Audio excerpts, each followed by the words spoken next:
Hello everybody, my name is Ray. Welcome to the Evangelical Dark Web. Today we're going to be discussing the beef between James Lindsay and Christian nationalism and Christian nationalist Stephen and William Wolfe. So before we dive into that, I first want to let you know to like the video and also subscribe to the channel if you are new. Evangelical Dark Web is a news gathering and commentary ministry, so we have articles written almost, if not every day. And there's more articles and videos, so be sure to check out evangelicaldarkweb.org. But at evangelicaldarkweb.org/join, we have a Patreon-like system built into the site because Patreon censors, and we don't like that. So anyway, that's the most and least you can do to support me in this ministry. So James Lindsay, just to provide some context, I'm not a fan of James Lindsay. I think he is a grifter. He is someone who takes our money and hates us. That's how I feel about James Lindsay. I don't think we necessarily needed him in the fight against critical race theory. Good for him that he read a lot of these books that a lot of the CRT material and posted screenshots of it on social media. But I'm not going to conflate that with we needed him to save the church. God will always protect his people. That doesn't mean he won't use someone like a James Lindsay, but it is worth noting that James Lindsay has somewhat become a burden to the people who so used him because of how much he hates Christians. Last week I gave criticism of a position of Trevor Loudon, and one of the things about Trevor Loudon that I commented on is I don't think he hates the church. I don't think he hates Christians. I don't think he hates his audience. Whereas I don't think this is true about James Lindsay. I do think he hates the church. I do think he hates much of his audience. This has shown in the past on the issue of abortion. This has shown on the Christian nationalist issue as it is right now. And it's shown on a few other issues. And the reason is because James Lindsay wants to lead the movement, and he knows that, and he's frustrated that his audience, comprised of a lot of Christians, aren't going to follow him. And I think that frustrates him. And I also think he's in this for the money, because people chase the bag. So anyway, he's been beefing with William Wolfe, and then he accuses Stephen Wolfe of Gnosticism, which really just falls flat, but we'll get to that in a second. So let's first read the tweet that instigated this entire exchange.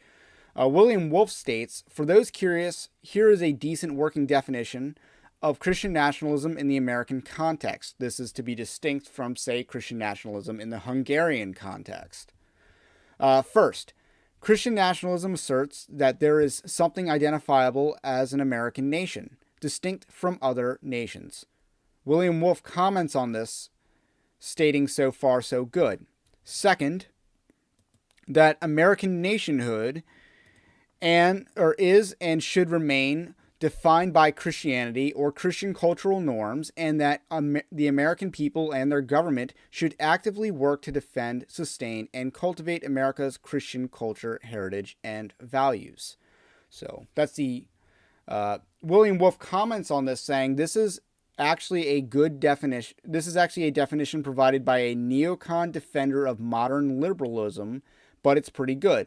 That neocon defender of modern liberalism is Paul Miller, who's been Big Eva's go-to on Christian nationalism because he's written a book about it, just like, Stephen Wolfe. William Wolfe, I believe, has only written an essay on Christian nationalism. He didn't go so far as to write a 300 or 400 page book like Stephen Wolfe did. And this issues is confusing because both William and Stephen both share the last name Wolfe. So anyway, that tweet, this seemingly innocent tweet on the issue, earned James Lindsay's scorn.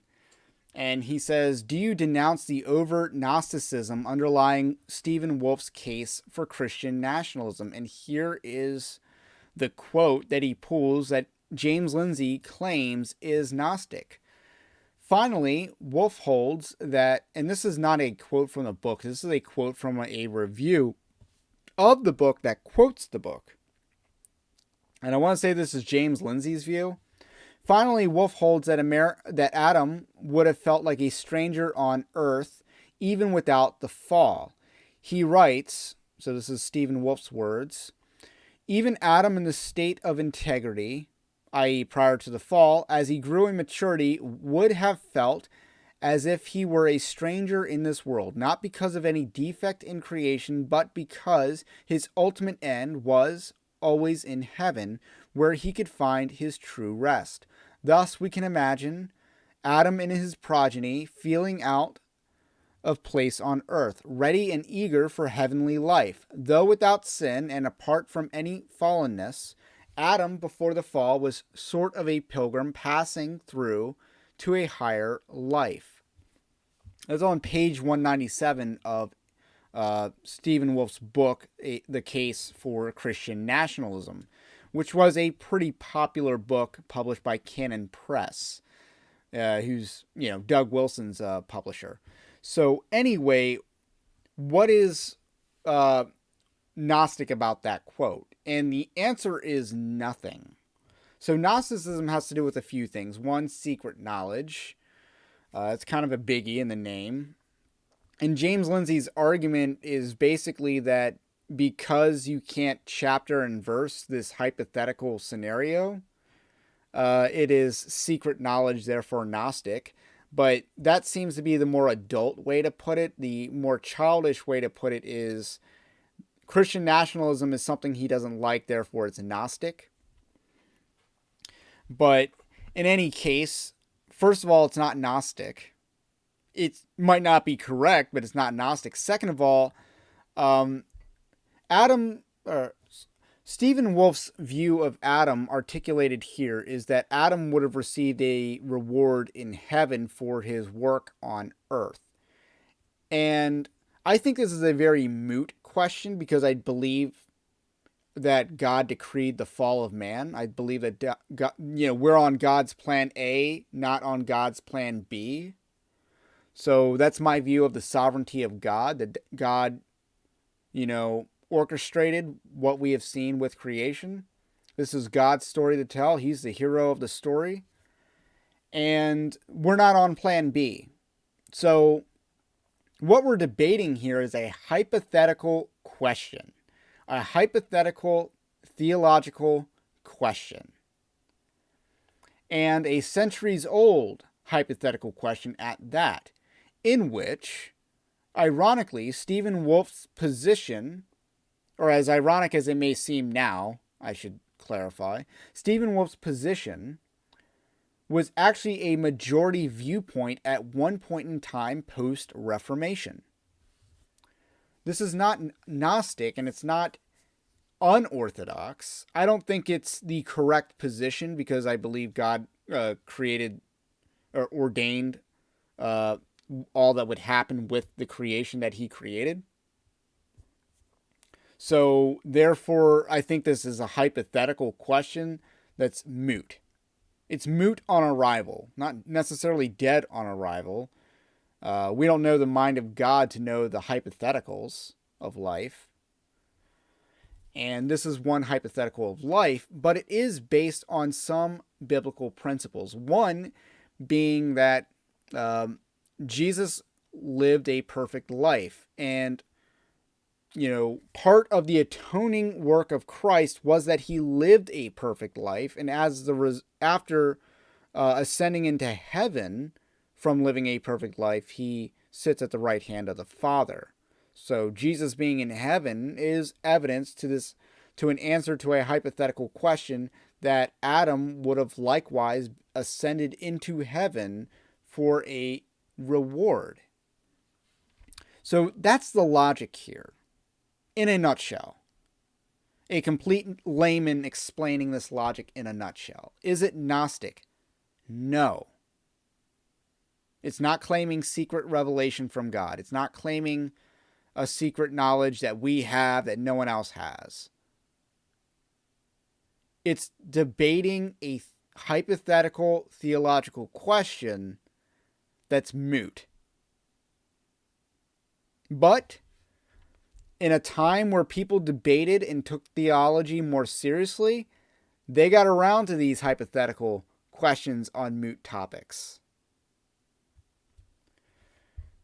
And I gotta say, if you want to nerd out with fellow believers, you get down rabbit holes like this, and I'm not gonna begrudge that.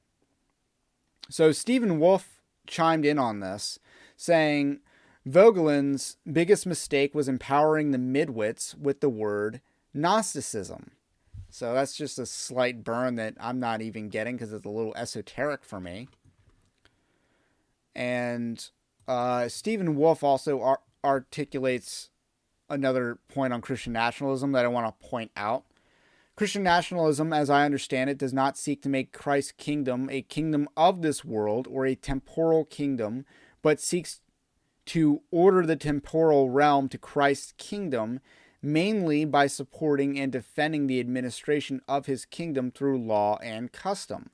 And since I'm Protestant, I can affirm that the administration of that kingdom can be mixed with error and yet be a real administration of Christ's kingdom.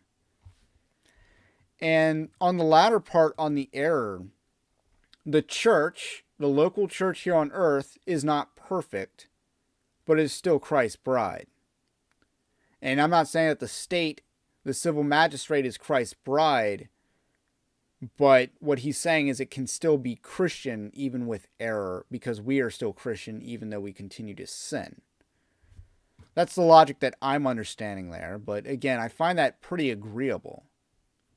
And atheists like James Lindsay aren't going to like that because it's an affront to their beliefs. And, people don't like that.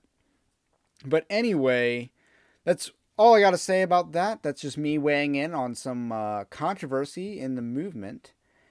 And if you like this kind of content, subscribe to the channel if you're new. Otherwise, have a blessed day, and we will catch you on the next one.